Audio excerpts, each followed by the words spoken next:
What's up, Cowboy Nation? Really appreciate you guys. Thank you all for tuning in. To me personally, I'm just want to just get this out. I think it's laughable to even think about trading Dak Prescott. It's straight out laughable. But people got to make videos and people got to make articles just to make articles. But to me personally, it's laughable. What's up, Calvin? Appreciate you for tuning in to the nation. My thoughts on this whole entire deal is that Dak Prescott, he may not be the best thing since sliced bread. You guys hear that from me a lot of times. He may not be the best thing. He also may not be the I guess the purest passer of the ball. What's up, Sheila? And on top of that, he may not never throw for 4,500 yards. He may not do that. He may not also pass for 35 touchdowns in a season. But my thing is, and if you look at everything collectively, you're going to see a guy that can win games. It's all about winning games. I'm seeing all types of Eagle fans pulling up stats to validate their quarterback, Carson Wentz. To all of the Eagle fans that's out there, validation is only good for parking. And shout out to Lord Bronson for stirring up his committee, stirring up his people over there. They keep hitting me up saying, hey, really, we got world championships and we supposed to have 4 Super Bowl rings or 4 rings collectively, 4 champions, and why discount the world champions and stuff like that. That's laughable to me too. Because if anybody know anything about sports and anything about the NFL, is that the level of competition change. But if you want the participation trophy, you got it. We'll give you guys 4, and then if you still look up 5 opposed to 4, in my world and everybody else's world out there, 5 is more than 4. It's just the reality of it. So you're still looking up. I don't care if it's if you won it in 1933 or whatever year you started, and there was only 10 teams, 5 teams, what have you, and you got a chance to win it multiple times. Cool. But the reality of it, it sounds foolish to count those. It goes all the way back when I was in high school and middle school, the level of competition, right? We're going to talk about that, real talk. The level of competition. I came from a 5A school. Don't you know when we played 2A schools or 3A schools, I guaranteed I didn't even have to put my clicks on because that's how fast I was. I was sitting there like, I'm going to win. The level of competition is not the same. That's the same problem that they got the issues right now up here in Dallas. They was talking about, man, if this Frisco school is so big, then nobody else can be able to compete. So that's what it's all about. It's about competition. So that's why they're not counting the world championships, whatever the world tours, whatever it may be. That's why they're not counting those. But if you look back, if we start talking about the Dallas Cowboys, and the reason why we got 5 and the Steelers got 6 and the Patriots got 6 and they count those Super Bowls, it's because the level of competition is different. It's different. But who this is right here? Shout out to you, man. Cooper Face, what's good, fam? Dak, 25 years old, which means he haven't even hit his prime yet. Yeah, I agree. Most quarterbacks, I mean, real talk, most quarterbacks, you start seeing the pathway and you start seeing the growth factor within the 4th and 5th years and 6 years and beyond. And there's nothing wrong with other quarterbacks that's out there that you can naturally see and say, hey, their pathways are good right now. If you think about it, if you just look about this right here, Baker Mayfield, Pat Mahomes, they got promising futures. They do. I'll be a fool to say anything otherwise, right? I like Dak, but don't love him. I love Zeke, the freak though. Yeah, and this is another thing, and this is from my guy, man, Antoine Meyer. Appreciate you, man. This is the thing, Cowboy Nation, and running backs. Running backs lifespan is short. By the time Dak Prescott, if he remains healthy, he opposed to Ezekiel Elliott, it would have been 3 running backs into his system or 3 running back into his particular career span or what have you.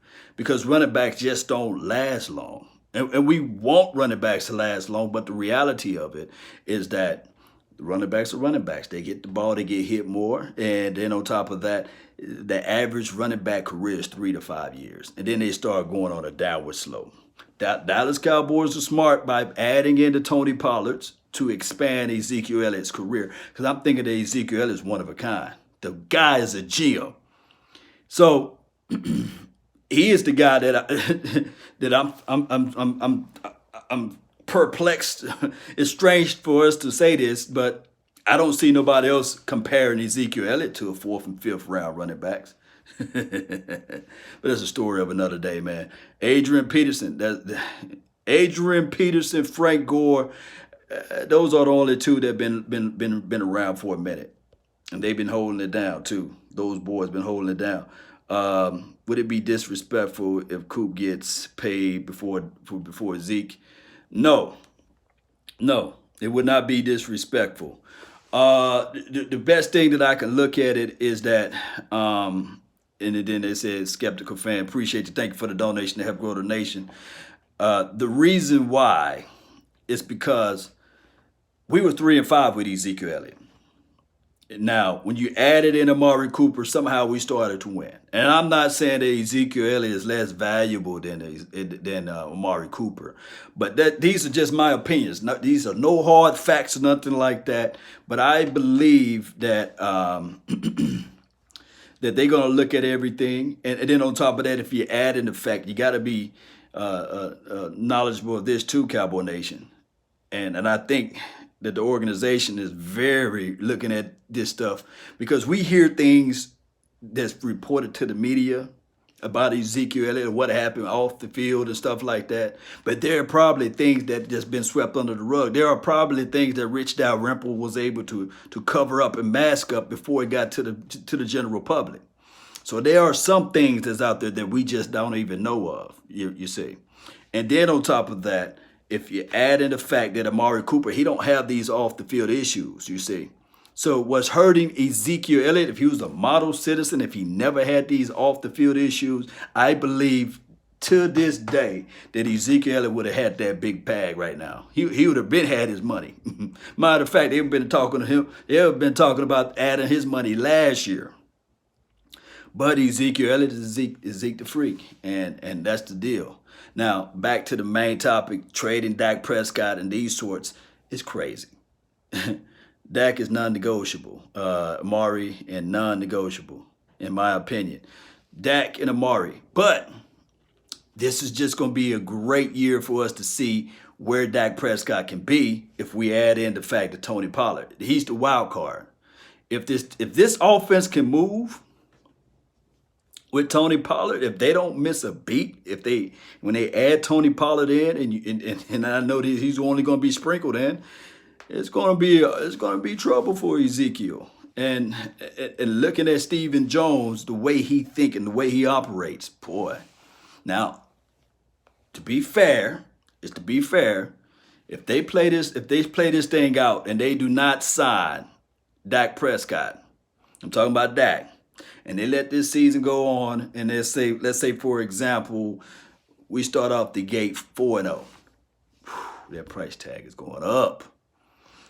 Or if we start off the gate, and I'm saying that this team is just too damn talented for us to do this, if we start off the gate 0-4, then everybody look brilliant. Everybody look wonderful. Everybody look smart. So that's the only thing if we look at it from A to Z. That's the only way I can see it.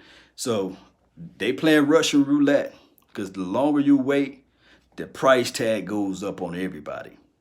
The price tag is going up on Ezekiel Elliott as we speak, unless he do some dumb stuff. And then the price tag is going up on your boy Dak Prescott day by day, because the other contracts are getting signed. And then on top of that, we already know about Amari Cooper. Look, I looked up the fair market price value for Michael Thomas. It's already sitting at $20 million. And looking at the latest trend, nobody is paying right at the fair market value. Everybody is paying a little bit above the fair market value. So, and you can find all that stuff on sportstrack.com. And my thing is, if you look at 20 mil, that's for a wide receiver. I know the salary cap is moving up. So if Dak Prescott is going to get 34, then Michael Thomas, he's going to try to lean towards the 20 mil or 22. So if you look at Amari Cooper, he's going to be looking at Michael Thomas, and he's going to say, hey, within last year, if you look at my stats, if you look at what I was able to do for my collective team, now Amari Cooper's not going to be talking this. This is going to be his agents. They're going to be like, look, he should be in the ballpark of 20 mil. That's just the reality of it. It's not going to be more than Michael Thomas, but it's going to be in the same arena, basically. And that's what we're dealing with. But all of this could have been avoided if immediately after the season, Jerry Jones closed the door and have Amari Cooper sit down in the chair and say, okay, here's 16 and a half right now. And here's the guaranteed monies. I guarantee you Amari Cooper's camp wouldn't even been thinking about, I can get 20 out for this deal. Skeptical fan, appreciate you, man. Thank you for the donation to help grow the nation, man. Really appreciate you, man. So it's a waiting game. Shout out to Say What You Like podcast, man. Go follow their content. Got some great stuff out there. And Stephanie, appreciate you. Appreciate you. And Amari didn't want to sit in the chair, though, Law. Amari didn't want to sit in that chair. Somehow, and this is how you got to do it, man. Who is this right here? Marcus, what's up, man? This is what you got to do. This is exactly what you got to do. There's a documentary out there, and I know this is before Tony Romo got his a deal or what have you. This is his first contract. They said that they locked. They pretty much closed Tony Romo and Jerry Jones into that room, and Bill Parcells. And it's on this documentary. I think it was Tony Romo's All or Nothing documentary, whatever documentary it was. They got that deal done.